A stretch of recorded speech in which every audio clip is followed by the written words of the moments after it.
Doy la bienvenida a esta conferencia de información y concienciación sobre la eficiencia energética.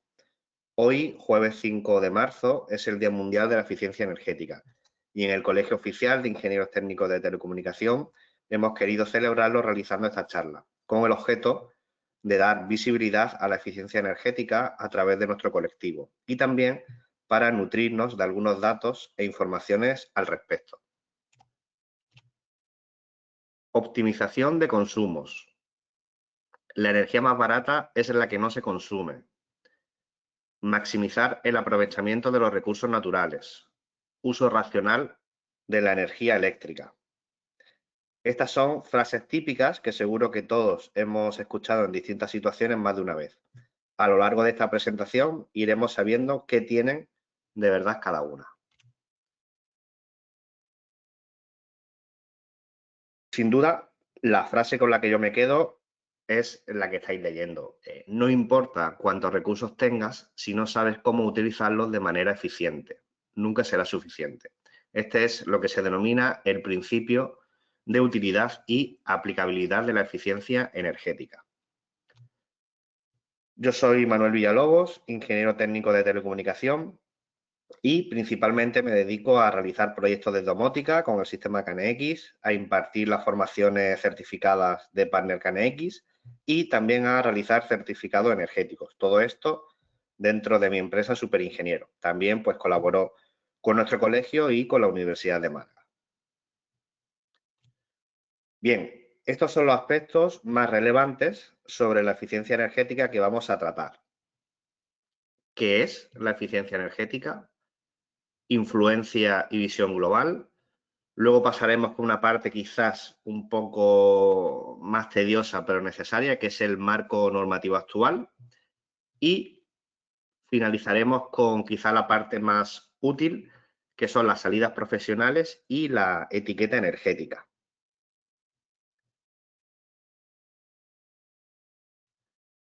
¿Qué es la eficiencia energética?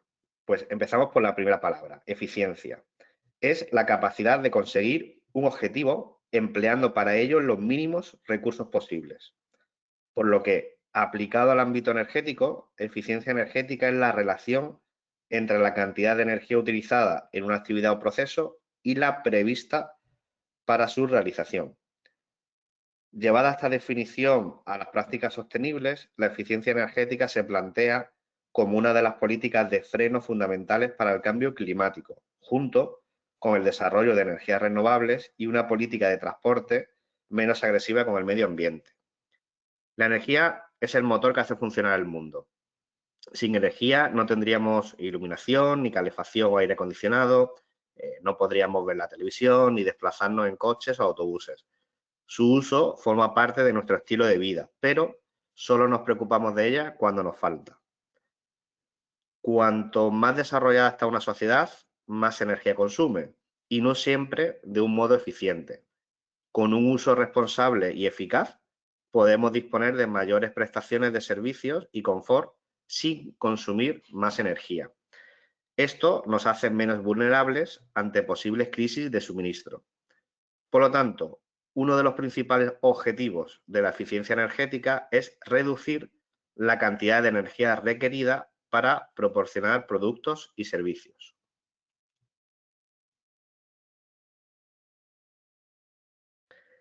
Y el otro gran objetivo de la eficiencia energética es el de reducir las emisiones de CO2. Es importante que seamos conscientes del impacto que estamos generando sobre el medio ambiente.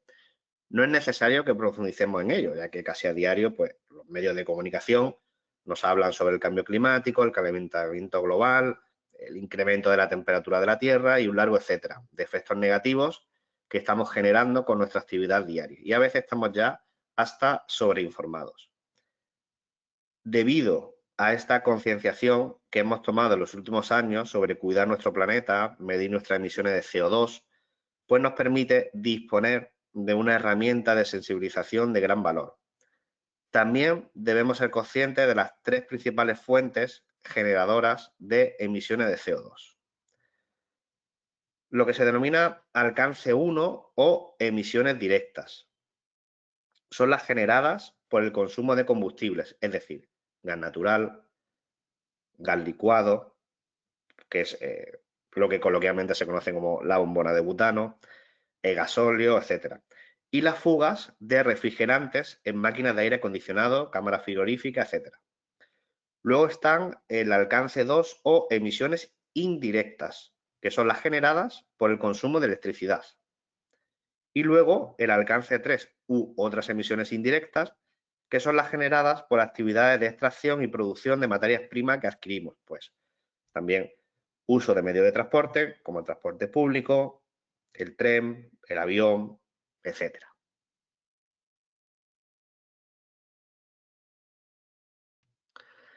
Bien, vamos ahora a pasar a la influencia y visión global. Es decir, una vez que sabemos la definición formal y correcta de la eficiencia energética y cuyos objetivos principales son, por un lado, disminuir el consumo de energía y por otro,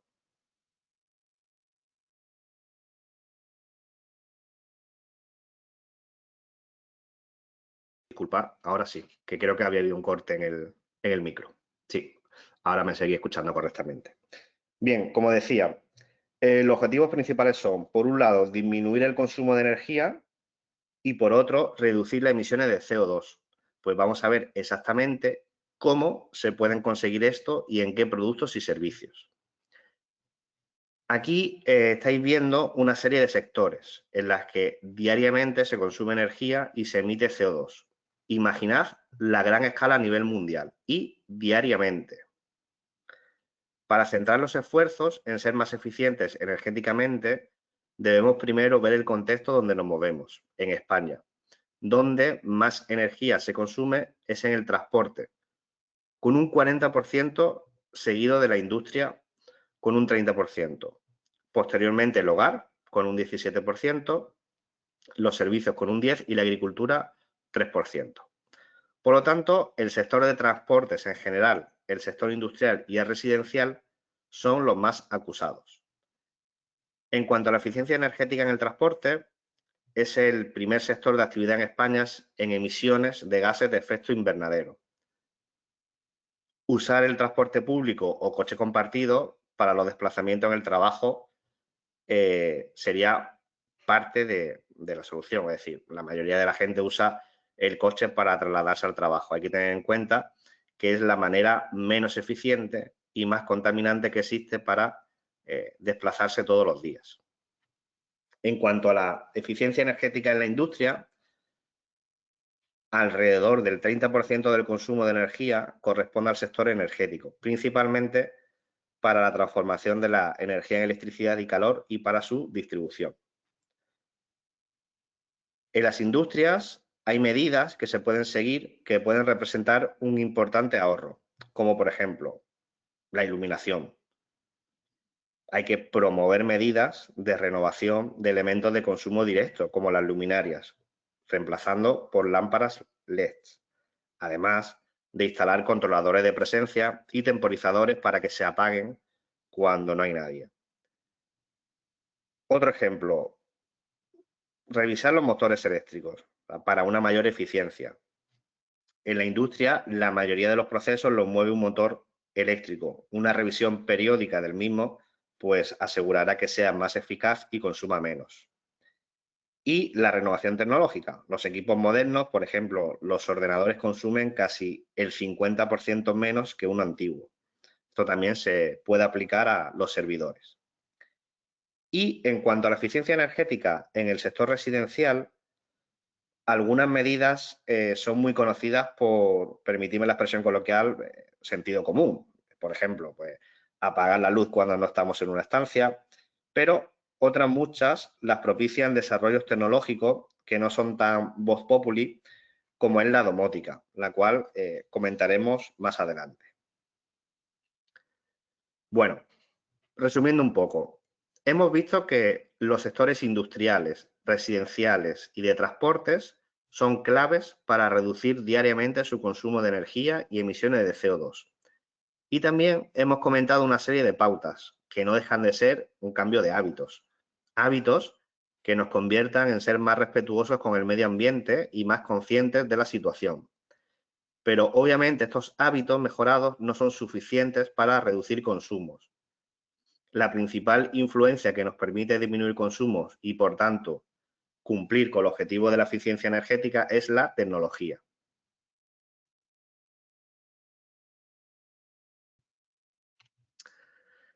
Bien, pues vamos a ver la influencia de la tecnología en el sector automovilístico. Está permitiendo motores de combustión más eficientes y los motores eléctricos, como ya sabréis, tienen 0 emisiones. Como dato, no sé si sabéis que en general un motor de combustión es de las cosas más ineficientes que existen. Es en torno a un 30% su eficiencia, o sea, es una barbaridad.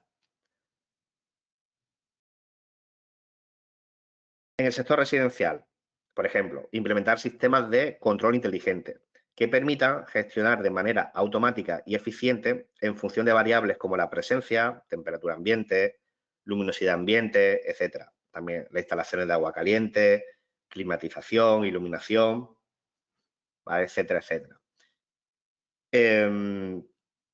Os puedo poner el ejemplo de el sistema de aire acondicionado zonificado. Esto quiere decir que cuando una vivienda pues, tiene instalado este sistema, no impulsa aire acondicionado con un único termostato normalmente ubicado en el salón y reparte el aire acondicionado por todas las estancias. Salón, dormitorios, baños, independientemente de que esas estancias estén habitadas o no. O sea, esto es muy ineficiente y es lo más habitual todavía en las instalaciones de aire acondicionado centralizado. Cuando el sistema de aire acondicionado centralizado es zonificado, esto quiere decir que cada estancia tiene un control independiente. Es decir, el aire acondicionado puede estar funcionando, puede estar impulsando frío en el salón, en los dormitorios puede estar apagado o en el dormitorio encendido a una temperatura y en el salón a una temperatura distinta en función de las necesidades, ¿no? Entonces, esto lo hace muchísimo más eficiente y reduciendo directamente el consumo eléctrico.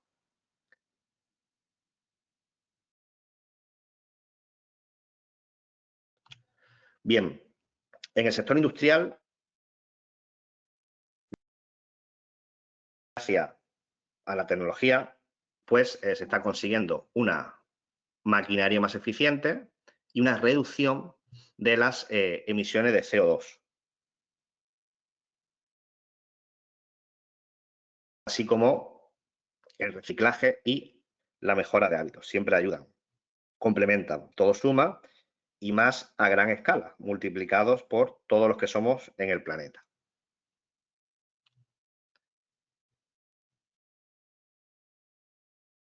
¿Os imagináis? O sea, ¿qué pasaría si el concepto de eficiencia energética no se aplicara? Por supuesto, estamos hablando del mundo tal y como lo conocemos en la actualidad. Vivimos en un mundo superpoblado y cada vez más globalizado, y en el que no se para de incentivar esa globalización. En 2021 somos más de 7.700 millones de personas y en 1960 apenas éramos 3.300 millones. Es decir, el crecimiento demográfico a nivel mundial está en un crecimiento casi exponencial en comparación con décadas anteriores. A esto se suma que factores como una buena economía o economía media emergente, fusiones de empresas dando lugar a multinacionales, privatizaciones de empresas públicas, tratados de libre comercio y un largo etcétera, fomentan la globalización. En un mundo superpoblado y globalizado como el actual, la eficiencia energética no puede tratarse como un mero concepto teórico, sino que se debe aplicar en los sectores que hemos comentado anteriormente, por una cuestión de mera supervivencia en el planeta durante cientos de años. Si no controlamos y gestionamos el consumo energético, ni las emisiones de CO2, no podremos seguir con el mismo tipo de vida que conocemos hasta ahora. Por eso, cada vez que este concepto está, permitidme de nuevo la expresión coloquial, más de moda o en boca de todos, y está en auge este concepto. Es cierto que hace 80 años pues, no tenía ni mucho menos la importancia ni la cabida que tiene actualmente en la sociedad la eficiencia energética.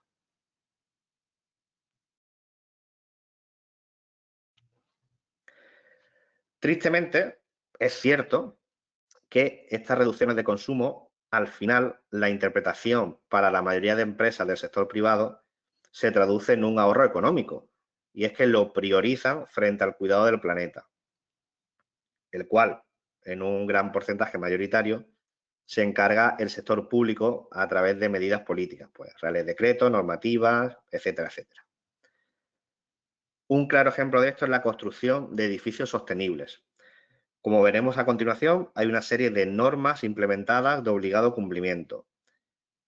Casi la totalidad de las promotoras o constructoras van a regirse por lo que es de obligado cumplimiento y no van a reforzar las instalaciones del edificio con el objeto de que sean más eficientes, si la ley no lo obliga.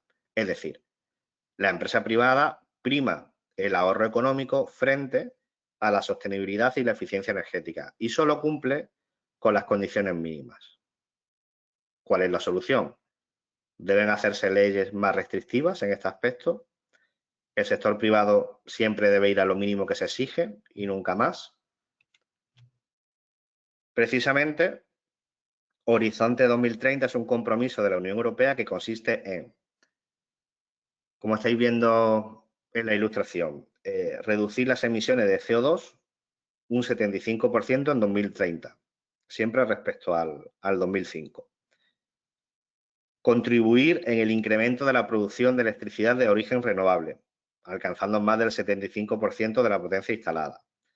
Poner a disposición de sus clientes el acceso a productos y servicios que contribuyan a una mayor eficiencia en el uso final de la energía, alcanzando más de 1 teravatio de ahorro acumulados hasta el año 2020.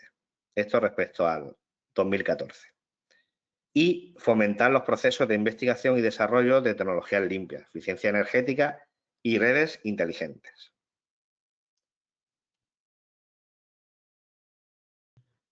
Bien, pues pasamos ahora al marco normativo actual en España. Aunque pueda parecer algo tedioso el tema de legislación, no debe serlo, ya que muchos de estos reales decretos dan directamente lugar a salidas profesionales que comentaremos justo ahora después. Bueno, como estáis leyendo, el Código Técnico de Edificación del año 79, la famosa LOE, Ley de Ordenación de la Edificación, el más famoso aún RITE, Reglamento de Instalaciones Térmicas en los Edificios. Luego el Código del 79 fue derogado y sustituido por el de 2006, el Código Técnico de Edificación. Luego la Ley de Economía Sostenible, el Real Decreto de 2021 de Certificado de Eficiencia Energética. Ya en 2013, no está aquí puesto porque fue derogado, en 2013 salió el primer Real Decreto en el que era de obligado cumplimiento realizar certificación energética en los inmuebles en España. Esto venía de una directiva europea. Otros países de la Unión Europea, pues como Francia, Alemania, Bélgica, etcétera, aproximadamente desde 2006-2007 ya era obligatorio la certificación energética. En España, como digo, entró obligatoria con un Real Decreto en 2013. Este Real Decreto fue derogado y actualizado, sustituido por el de 2021, que es el actual vigente. ¿Vale? Y en 2016, pues, salió en España también otro Real Decreto contemplando y describiendo, ahora también veremos a continuación, las denominadas auditorías energéticas.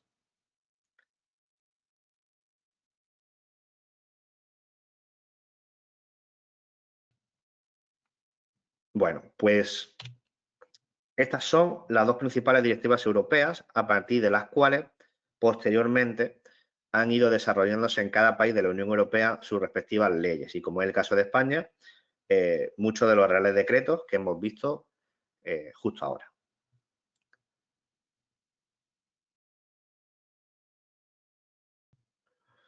Bueno, pues vamos a pasar ahora a las salidas profesionales. Como decía al inicio, tanto las salidas profesionales como luego que finalizaremos con la etiqueta energética, son dos cuestiones más útiles y de aplicación directa sobre todos estos métodos que hemos estado comentando y con el objeto de que todos los procesos sean más eficientes energéticamente hablando. Entonces, auditorías energéticas. Muy resumido, es una inspección, estudio y análisis de los flujos de energía de un edificio, proceso o sistema, con el objetivo de comprender la energía dinámica del sistema bajo estudio. Normalmente, una auditoría energética se lleva a cabo para buscar oportunidades para reducir la cantidad de energía de entrada en el sistema sin afectar negativamente a la salida. Es decir, cómo hacer que el edificio siga funcionando igual, pero consumiendo menos energía. Se suele presentar también para ello un plan de acción y un plan de amortización. Por ejemplo, el plan de acción puede incluir instalar sensores de presencia en los baños, regulación automática de la intensidad lumínica en función de la luminosidad ambiente, pues para que no estén siempre al 100% las luminarias. Gestión inteligente del clima mediante zonificación, como hemos comentado anteriormente, bueno, y un largo etcétera. Ese sería el plan de acción. Y luego el plan de amortización consistiría en calcular mensualmente el ahorro económico después de ejecutar el plan de acción. Y teniendo en cuenta lo que ha costado ejecutar el plan de acción, pues estimar, pues por ejemplo, en 14 meses estaría amortizado. Eso es, a grandes rasgos, en lo que consiste una auditoría energética. Bien, proyectos de autoconsumo fotovoltaico. Entiendo que muchos de vosotros también pues, los conocéis y sabéis un poco también técnicamente cómo funcionan y en qué consiste. Fijaos que esto parte de una idea simple y sencilla, pero que a su vez no se ha podido ejecutar hasta que la tecnología ha estado lo suficientemente evolucionada. Me explico. Tenemos una fuente infinita de calor, que es el sol, y necesitamos calentar agua en las viviendas. Pues usemos esa fuente que es el sol, que además de infinita tiene cero emisiones y no es contaminante. Ya sabemos que mediante paneles fotovoltaicos, un controlador y un acumulador podemos usarla para calentar el agua. En definitiva, todas las energías denominadas renovables, la eólica, la geotérmica, maremotriz, etcétera, utilizan el mismo concepto. Transformar esa energía no contaminante e infinita que tenemos para satisfacer nuestras necesidades.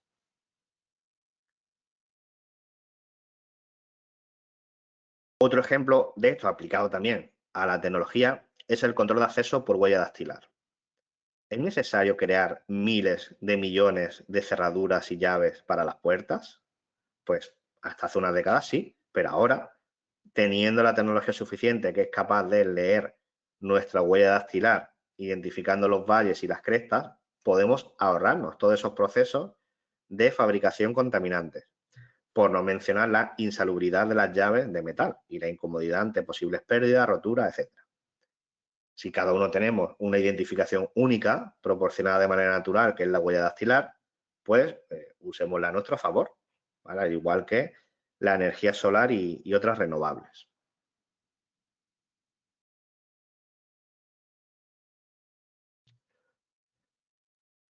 Informes técnicos y certificaciones energéticas.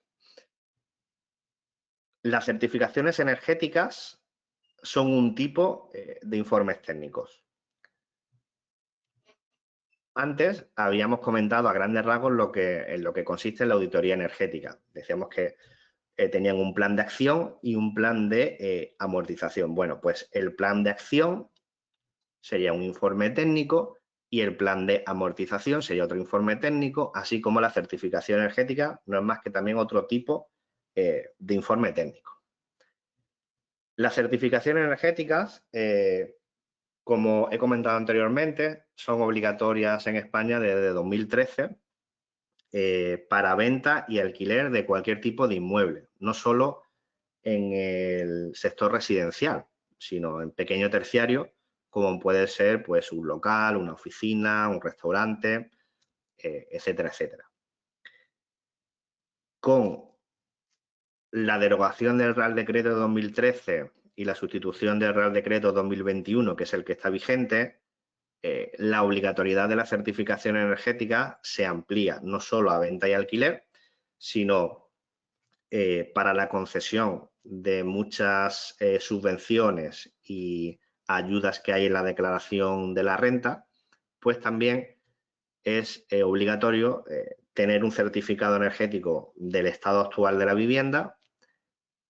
Se acometen una serie de mejoras en la vivienda, pues como puede ser una instalación de fotovoltaica, como hemos comentado anteriormente, se quita un sistema antiguo de aire acondicionado y se sustituye por un sistema de aire acondicionado zonificado, como también hemos comentado anteriormente, o una instalación de aerotermia, un cambio de ventanas, etcétera, etcétera.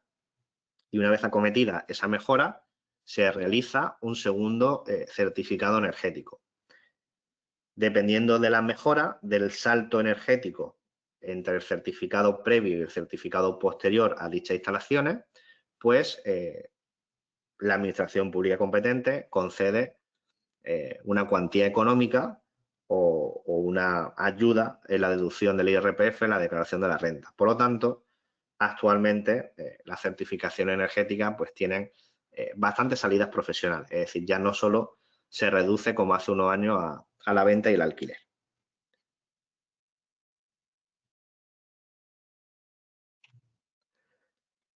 Vale, otras salidas profesionales que están ligadas directamente a la eficiencia energética, pues son los proyectos de domótica y la programación y configuración de dispositivos inteligentes. Un proyecto de domótica engloba la programación de los dispositivos inteligentes. Con esto se hace referencia a aspectos que hemos comentado también anteriormente. Instalar, por ejemplo, en un edificio de uso múltiple, sensores de presencia en los baños para que las luminarias de los baños no estén siempre encendidas, sino que cuando uno entra al servicio, pues se enciende. En los aparcamientos, por ejemplo, de centros comerciales, que están al aire libre o soterrados, en función de la presencia, pues que se iluminen las luminarias. Si, por ejemplo, detecta poco volumen de tránsito, pues las luminarias se pueden encender a un determinado porcentaje, un 30, un 40%. Si detectan mucho tránsito, pues al 100%. Todo esto hace que se reduzca directamente un porcentaje amplio del consumo eléctrico. Insisto, este tipo de proyectos a priori quizás podemos imaginarlo aplicado solo al sector residencial, pero ni mucho menos. Edificios terciarios, pequeño terciario, todos estos proyectos de automatización y de implementar sistemas de control inteligente se suele hacer cada vez más, por suerte, y como digo, pues reduce tanto el consumo de las emisiones de CO2 como el consumo eléctrico. Como hemos visto también anteriormente, son dos de los principios fundamentales de la eficiencia energética.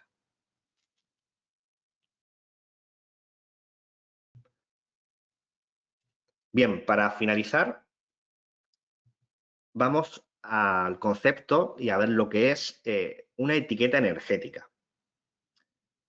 Mirad, es una representación que permite conocer de manera rápida y fácil el consumo energético y las emisiones de CO2 de electrodomésticos, dispositivos e inmuebles. El origen fue una directiva del año 92 en la que se estableció un etiquetado informativo sobre el consumo energético. Dicha directiva se fue implementando de manera progresiva en otras directivas a lo largo de los años y a su vez pues convirtiéndose en leyes de obligado cumplimiento en los países de la Unión Europea. Aquí está la representación de la etiqueta energética en los electrodomésticos. En los electrodomésticos, físicamente viene como un distintivo en adhesivo, es decir, es una pegatina en la que contempla la etiqueta energética. Esto es un ejemplo de representación de una etiqueta energética en electrodoméstico. La parte superior se especifica el fabricante y modelo. En la parte central, la calificación energética, siendo A la más eficiente y G la menos eficiente en el gran electrodoméstico. Luego se hace una distinción en que cuando no es gran electrodoméstico, sino pequeño electrodoméstico, la peor calificación energética es la D y no la G. Y también por encima del A está el A+, plus y plus y 3 más. Esto recientemente lo han derogado y han unificado la simbología de la etiqueta energética de los electrodomésticos con la de la vivienda, que justo ahora veremos. En mi opinión, me parece un gran acierto para unificar, ¿no?, todos los tipos de etiqueta energética. Entonces, actualmente ya está entrando en vigor. Ya no hay distinción entre etiqueta energética de gran electrodoméstico y etiqueta energética de pequeño electrodoméstico. Sea el electrodoméstico que sea, la mejor calificación energética es la A, sin plus. La A es la máxima y la G es la peor calificación energética, ¿vale? Es exactamente la misma representación que la etiqueta energética en un inmueble. Insisto, no tiene por qué ser vivienda, no solo en el sector residencial, sea un edificio terciario o pequeño terciario, cualquier tipo de inmueble. Esta es la representación, el distintivo, en este caso, al ser de un inmueble, en lugar de ser un adhesivo, una pegatina, pues es un documento PDF. La parte superior vienen los datos del inmueble, la referencia catastral, que es lo más importante, es el identificativo del inmueble, como el DNI, y la dirección y la normativa, el código técnico de edificación, que lo determina el año de construcción. Y luego, como estáis viendo, pues la calificación energética más eficiente es la A y la G es la menos eficiente. Comentar un aspecto que a priori puede parecer trivial, pero muchos se tiene en la mente de que una vivienda tiene una única calificación energética y no, tiene dos calificaciones energéticas. Una calificación energética, como estáis viendo aquí, que hace referencia al consumo de energía primaria no renovable, y otra calificación energética que hace referencia a las emisiones de CO2. Es decir, cuánto consume de electricidad de media al año esa vivienda y lo respetuosa que es con el medio ambiente, las emisiones de CO2. Que fijaos que estos dos datos, como comenzábamos esta conferencia, son los dos de los fundamentos de la eficiencia energética. Entonces, estas dos calificaciones energéticas pueden coincidir, pueden, por ejemplo, que es lo habitual, que ambas salgan la calificación energética, la D o la E, o pueden no coincidir y tener distintas calificaciones energéticas, una para el consumo de energía y otra para las emisiones de CO2. Bien, y esto es una etiqueta energética real de un inmueble, concretamente de un cliente mío, al que le pedí permiso para mostrarlo, y fijaos que, como decía antes, la representación. La referencia catastral, la dirección de la vivienda, el año de construcción, que como decía, determina el código técnico de edificación, y la valoración energética, ¿no? La calificación, que en este caso, pues, ambas calificaciones son la D.